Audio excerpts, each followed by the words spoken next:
अजित पवारांचे सख्खे मोठे बंधू श्रीनिवास पवार यांनी शरद पवारांच्या काटेवाडी गावाला भेट दिली आणि अजित पवारांच्या विरोधात उघड भूमिका घेतली। श्रीनिवास पवार यांची पत्नी आणि अजित पवारांची वहिनी शर्मिला यांनी अजित पवारांच्या विरोधात वक्तव्य केली। जमीन आपल्या नावावर केली म्हणून आई वडिलांना कोणी घराबाहेर काढतं का? यांना जी काही पदं मिळाली ती शरद पवारांमुळेच। आता त्यांना म्हणायचं घरी बसा, कीर्तन करा, हे काही मला पटत नाही। मी वेगळा माणूस आहे। आपण औषध विकत घेतो, त्याला एक्सपायरी डेट असते, तशीच नात्यांनाही एक्सपायरी डेट असते, असं मोठं विधान केलंय।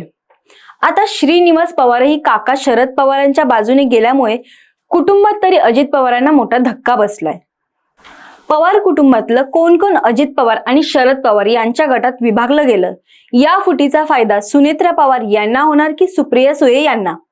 नणंद भाऊजाईचा प्रचार कसा सुरू आहे, या प्रश्नांची उत्तरं या व्हिडिओतून मिळतील। कृपया व्हिडिओ शेवटपर्यंत पहा। चॅनलला सबस्क्राईब करा, लाईक करा, शेअर करा आणि कमेंट करायला विसरू नका। नमस्कार, मी स्नेहल। श्रीनिवास पवार विरुद्ध अजित पवार असा काहीसा प्रकार बारामतीकरांना पाहायला मिळतो। इतकी दशक एकत्र असलेल्या शरद पवार कुटुंबामध्ये पहिल्यांदाच फूट पडली। देशाच्या राजकारणात दबदबा असलेल्या या कुटुंबातले सदस्य एकमेकांवर आरोप करताना दिसतात। श्रीनिवास पवार यांनी लहान भाऊ अजित पवारांवर टीका केली। त्यांच्या टीकेला आता अजित पवार गटानेही उत्तर दिले। सुज्ञ बारामतीकरांचं मत या नावाने एक पत्र सोशल मीडियावर व्हायरल होतं। त्यात श्रीनिवास यांचं बोलणं म्हणजे खोटा सहानुभूतीदार असल्याचं म्हटलं आहे। नालायक हा शब्द आपण किती सहजपणे वापरला, पण तो वापरताना आपण बारामतीकरांसाठी काय केलं? अजित पवार यांनी राजकारणात कर्तृत्वाच्या जोरावर स्थान मिळवले। त्यांच्या कामाच्या झपाट्याबद्दल खुद्द शरद पवार यांनीच वेळोवेळी कबुली दिली आहे। फक्त काका मिळून चालत नाही, तर त्या कसोटीत उतरण्यासाठी कर्तृत्व, दातृत्व व नेतृत्व गुण लागतात, असा टोला या पत्रातून लगावण्यात आलाय। दोन्ही भाऊ एकमेकांच्या विरोधात बोलतात।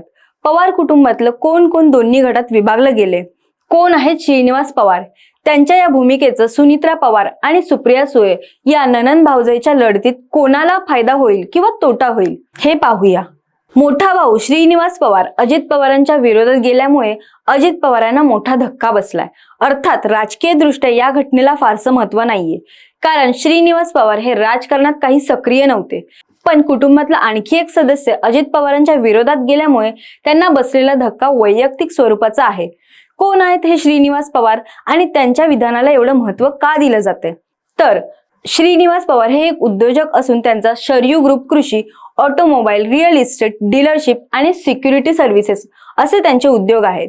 त्यांनी आपला व्यवसाय ऑटोमोबाईल डीलर म्हणून सुरू केला। अजित पवार यांनी बंड करून महायुतीमध्ये प्रवेश केल्यानंतर शरद पवारांची बहीण सरोज पाटील यांनीही खेद व्यक्त केला होता। जेव्हा आमचं घर फोडलं तेव्हा मला अत्यंत वाईट वाटलं। दिवसभर डोळ्यातलं पाणी हटेना, हे काय झालं आणि कसं झालं? तेव्हा मला शरदचा फोन आला आणि तो मला म्हणाला की काय रडतेस, हिम्मत धर, तू शारदाबाईची लेक आहेस, डोळ्यातून पाणी काढायचं नाही, जिद्दीने लढायला शिकवलं आहे, रडायचं नाही। अजित पवारांची पत्नी सुनेत्रा पवार विरुद्ध शरद पवारांची मुलगी सुप्रिया सुळे यांची बारामती लोकसभा मतदारसंघात लढत होणार आहे। पवार कुटुंबातल्या या दोन जवळच्या व्यक्तींमध्ये लढत होणार असल्यामुळे पवार कुटुंबात फूट पडलीय। त्यामुळे या कुटुंबातलं कोण कोणाच्या बाजूला आहे ते एकदा ग्राफिकच्या माध्यमातून पाहू। गोविंदराव पवार आणि शारदाबाई पवार यांना एकूण 5 अपत्य आहेत। त्यापैकी दिनकरराव गोविंदराव पवार उर्फ आप्पासाहेब पवार हे शरद पवारांचे वडील, ते कृषी तज्ञ होते। त्यांचं 16 एप्रिल 2000 साली निधन झालं। त्यांना राजेंद्र आणि रणजित अशी 2 मुलं आहेत। राजेंद्र पवार यांनी 2 आठवड्यांपूर्वी या सगळ्या प्रकरणावर आपलं मत व्यक्त केलं होतं। त्यांना साखर कारखान्याच्या संचालक पदाची निवडणूक लढवायची होती, पण शरद पवारांनी त्यांना राजकारणात येऊ नको असं सांगितल्याचं राजेंद्र पवार यांनी सांगितलं होतं। शरद पवार हे मोठे राजकारणी असल्याने त्यांचं मत आपण मान्य केलं असंही ते म्हणाले होते। कर्जतचे आमदार रोहित पवार हे राजेंद्र पवारांचे पुत्र आहेत। राजेंद्र आणि रोहित पवार दोघंही शरद पवारांच्या गटात आहेत। गोविंदराव पवारांचे दुसरे पुत्र म्हणजे अनंतराव। अनंतरावांना श्रीनिवास, अजित आणि विजया अशी 3 अपत्य आहेत। श्रीनिवास पवार यांना युगेंद्र नावाचा मुलगा असून त्यांनी शरद पवारांना आपला पाठिंबा जाहीर केलाय। त्यापैकी अजित पवार हे उपमुख्यमंत्री आहेत। विजया पाटील यांचं 2017 मध्ये निधन झालं। अजित पवार यांना जय आणि पार्थ अशी 2 मुलं असून पार्थ पवारला राजकारणात उतरवण्याचा अजित पवारांचा प्रयत्न सुरू आहे। गोविंदराव पवारांचे तिसरे अपत्य म्हणजे शरद पवार। आणि त्यांची मुलगी सुप्रिया सुळे.